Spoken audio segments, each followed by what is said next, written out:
j'étais allé les brûler, alors que je n'ai rien dit de toutes ces choses. Est-ce qu'il a fait, et c'est ce qu'il a fait qui a poussé beaucoup de ceux de mon peuple qui font de leur mieux pour atteindre le standard du ciel, a dit que s'il en est ainsi, il n'y a donc plus d'espoir pour aller au ciel, et bon nombre d'entre eux sont retournés dans le monde. Pendant que je travaille sans relâche pour rassembler mon peuple, mes ministres les dispersent. C'est pour cette raison que je pleure amèrement, parce que mes prophètes m'ont déçu. Amen. Gloire à Jésus-Christ. Gloire à Jésus-Christ. Ils ont quitté ceux. Pourquoi? Je les ai appelés et ils ne le font plus. Mais ils sont autre chose. Si c'est que ces prophètes travaillent avec moi, lorsqu'un ministre fait ce qui est mal, je lui enverrai mon prophète, comme je l'ai fait à mon bien-aimé, le roi David, un homme selon le cœur de Dieu. Quand il pécha contre moi, en tuant Uri dans 2 Rois 12, j'ai envoyé mon prophète Élie vers Akab, lorsqu'il tua Naboth dans 1 Roi 2, dans 1 Roi chapitre 10. C'est de cette manière que mes prophètes devraient travailler ensemble. Cependant, ma douleur est qu'ils sont retournés dans le monde, et ceux qui sont restés avec moi sont des lâches. Ils ont peur d'avertir ceux qui augmentent les douleurs. Pasteur grec a augmenté mes douleurs, je ne l'ai pas envoyé, il s'est envoyé lui-même. Il n'est pas mon prophète, je connais mes gens que j'ai envoyés, et je connais ceux qui sont mes prophètes. Et celui qui a les oreilles pour entendre, entend. Et celui qui prononce le nom du Seigneur s'éloigne de l'iniquité. Amen. Mes prophètes sont la cause de la confusion qu'il y a dans les églises aujourd'hui. Le but pour lequel ils sont appelés est d'avertir l'église de la part du Père et d'exposer le péché et le mal dans l'église, mais ils dorment en pleine bataille. Mon peuple doit être vigilant et beaucoup prier, parce que le diable rôde comme un ange de lumière, donnant des messages qui paraissent réels, mais à l'intérieur ce sont des éléments de confusion, intentionnellement préparés pour confondre beaucoup de chrétiens, et par là les amener dans le feu de l'enfer. Amen. C'est pourquoi 1 Jean 4, verset 1 dit de ne pas ajouter foi à tout esprit, mais d'éprouver les esprits pour savoir s'ils sont de Dieu, car plusieurs faux prophètes sont venus dans le monde. Il existe 4 catégories de gens qui donnent actuellement des messages au monde aujourd'hui. Premièrement, ceux à qui je me suis apparu et ai donné des messages. Deuxièmement, ceux qui se sont décidés d'inventer des messages dans le but de se rendre célèbres et d'en faire de l'argent. Troisièmement, ceux qui ont eu des rêves et les ont transformés en messages, clamant que je leur ai donné le message. Quatrièmement, ceux à qui Satan a donné des messages qui semblent être réels, mais ne le sont point. Ça vous a tout à faire des révélations si Internet, vision, expérience, mort, ressuscité, et Satan si autres, faites attention avec le discernement. Amen. Ce ne sont pas tous qui sont réels. Ce ne sont pas tous qui sont de Dieu. Amen. Nous allons nous arrêter là. Prochainement. On verra la suite. On acclame le Seigneur Jésus-Christ.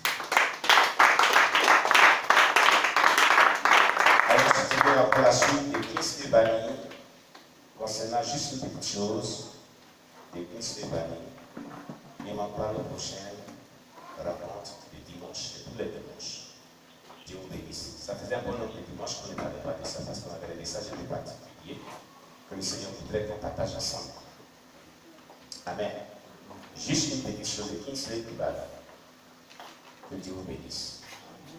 Bien-aimé, qu'as-tu retenu dans ce culte matinal? Sur quoi Christ a attiré ton attention?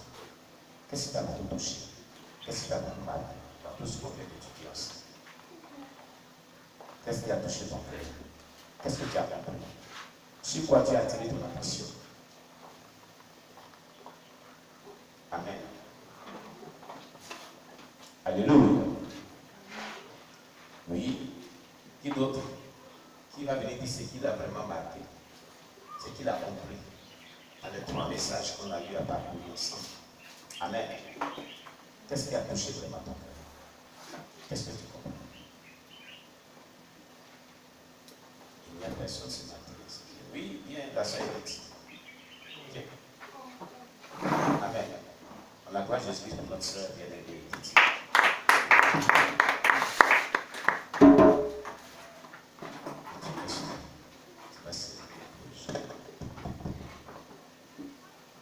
Alléluia.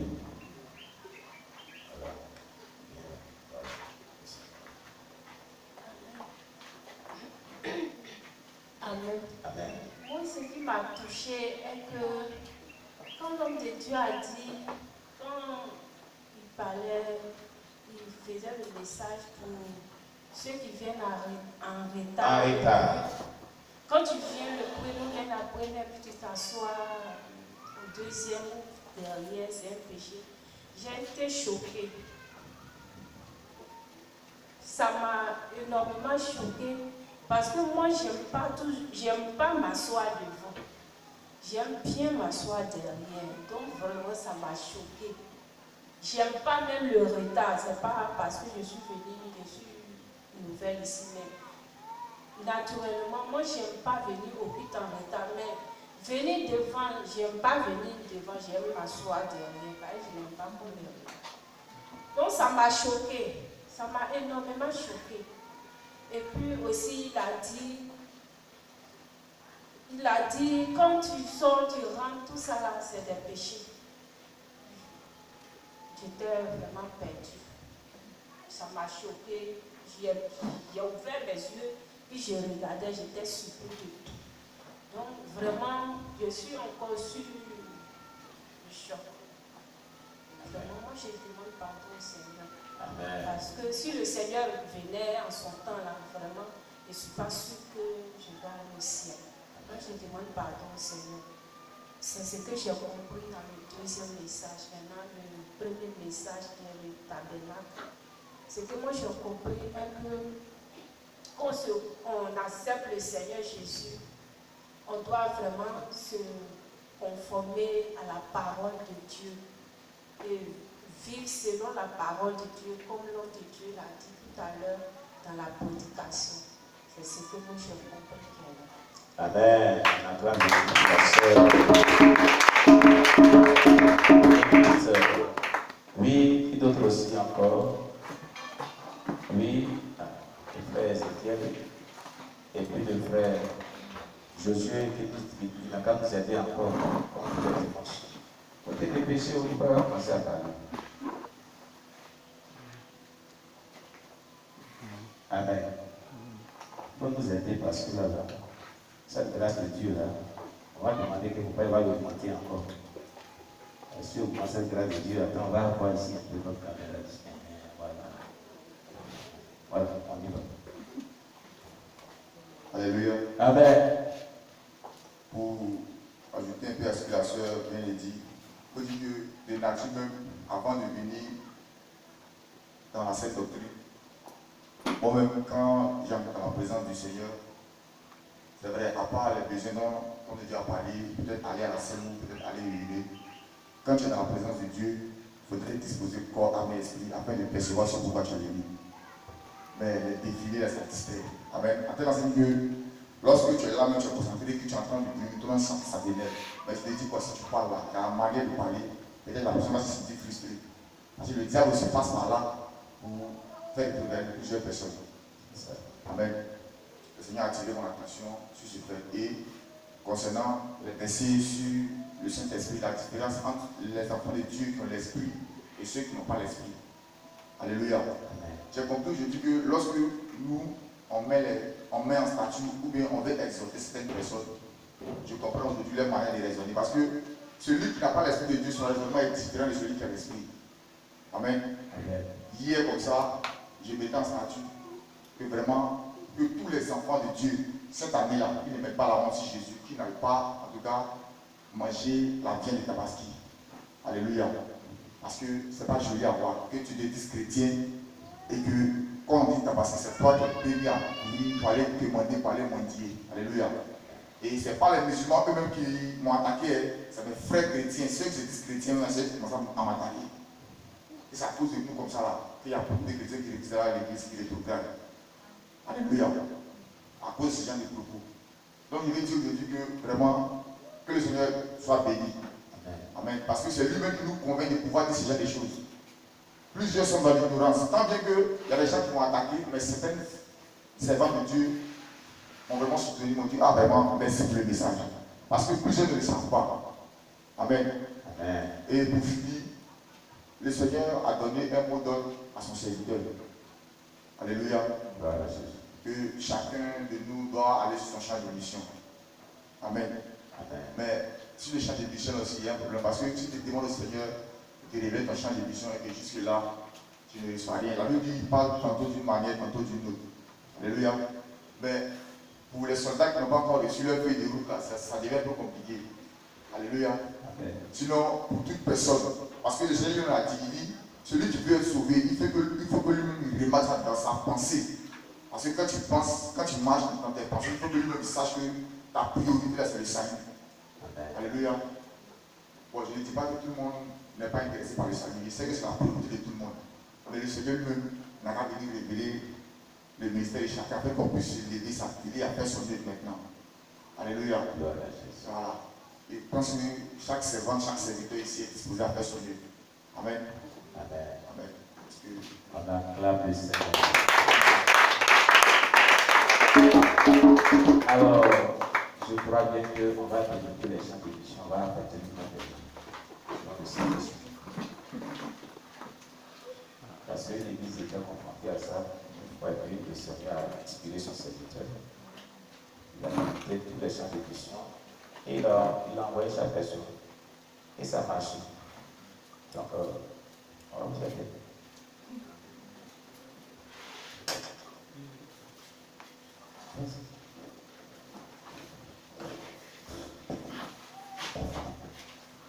Alléluia. En ce qui concerne le premier message, c'est que moi j'ai compris dedans, c'est que par rapport au tabernacle, c'est-à-dire avant de s'approcher de Dieu, nous devons vraiment nous sanctifier d'abord. Parce que le tabernacle ici nous enseigne que Dieu est un Dieu qui est saint. Donc, avant de s'approcher de lui, nous devons vraiment nous sanctifier, nous devons vraiment nous purifier. Et il est dit aussi que le cuve des reins, dans le passage aujourd'hui, représente l'eau du baptême. Parce que la cuve des reins, l'eau qui est dans la cuve. Voilà, l'eau qui est dans la cuve des reins, là, représente comment l'eau du baptême.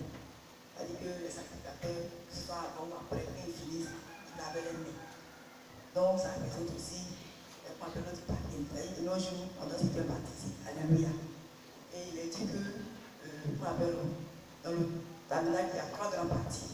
Le pavé, le lieu saint, le lieu très saint, qui révèle la personne de Christ, qui nous révèle le salut.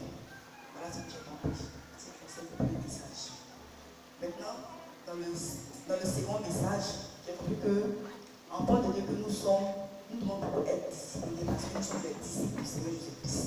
Alléluia. Voilà. Dieu voudrait qu'on soit vraiment beaucoup disciplinés.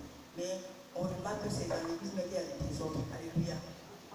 Pourtant, quand on a été élève, on ne fait pas le désordre en classe. Tu fais, tu seras pas pénalisé. Maintenant qu'on vient maintenant dans le Seigneur à l'école de Christ, c'est là maintenant, on peut le désordre. Tout ça, c'est important. On peut nous repentir de cela. On a bien entendu aujourd'hui. Alléluia. C'est pourquoi ceux qui ne savent pas peuvent pas être matés, je vais un peu de l'autre. Alléluia. Parce que cela a été dit, mais c'est pas pourquoi les gens ont déjà compris ça à la santé d'encore. On est obligé de les classer à chaque fois. La première personne va s'asseoir là où Paul est assis. Deuxième personne va s'asseoir là où Marie est assis. Troisième personne va s'asseoir de côté. Maintenant, quatrième personne va venir maintenant, c'est il s'assoit à côté là. Ici encore c'est pareil. Or, elle était déjà dit ça. Donc, c'est des erreurs qu'on a pu faire. Alléluia. On doit accepter ça pour les nouvelles personnes. Mais nous-mêmes qui sommes les anciens, là, on est dedans. Comment on va devenir disciples? Seigneur, alléluia. Comment on va devenir disciples? Si nous-mêmes les anciens, là, on est tous dans le désordre, là, pour les nouvelles personnes, là, comment on peut les encadrer? Alléluia. Donc, je vois que le message vient vraiment pour nous interpeller. Nous devons grandir avec ces choses-là. Lorsqu'on a plein d'enseignements, on a pu encore répéter les mêmes tireurs, et puis encore, on a encore sur les anciennes personnes. Encore, pour les anciennes personnes, on a besoin de vous pour encadrer les nouvelles personnes qui viennent. Alléluia. Amen. Voilà. Donc, vraiment, le chrétien doit être beaucoup discipliné dans la présence de Dieu. C'est très important. Voilà vraiment ce que j'ai compris. Et il a dit que dans la parole de Dieu, tout le monde doit faire silence. Alléluia. Maintenant, nous chrétiens, lorsque le message passe, alors maintenant on parle à côté avec nos camarades. On murmure. Alléluia, on se dit des choses. Pendant qu'on est dans la parole de Dieu, on n'a plus rien à se dire. On s'est dit soit avant le but, ou soit après le but. Alléluia. Tu vois? Voilà, donc c'est simple. Parce que tout ça là, ça condamne. Donc, on peut faire attention. C'est pourquoi les messages, sur l'enlèvement, on est resté. Moi, souvent, c'est pas super. Parce que juste une petite chose. Tu peux t'habiller bien décemment. Mais c'est petites choses. Puis à chaque fois, les régulations, on est resté. Qu'est-ce qui fait qu'on est resté? Si toi, tu es venu pour tu t'assois derrière là-bas. C'est moi, je suis la première personne qui a parti. Peut-être que tu as entendu le message. Alléluia. Tu as été averti. Tu as été averti. Donc, moi, ça que je vois souvent quand il y a les songes. Les songes, là, sont les avertissements. Si toi, tu ranges ta vie là, au son de la première tempête, tu iras. Parce que là, ta vie a gagné. Mais si les petits trucs sont encore dans ta vie, tu viens la première personne, tu t'assois au bout là. Maintenant, la personne qui va te dire, tout ça fait du bruit. Or, quand tu vas primer, tu t'assois là. Deuxième, troisième, donc il y a de l'autre, ainsi de suite. Alléluia. Donc, vraiment, nous devons vraiment être beaucoup disciplinés dans la parole de Dieu. Voilà ce que je. Et maintenant, deuxième aussi que j'ai entendu, quand le vrai Christ est décédé, quand le Seigneur Jésus est venu là, il a monté sa robe blanche. C'est-à-dire que quand tu as accepté le Seigneur Jésus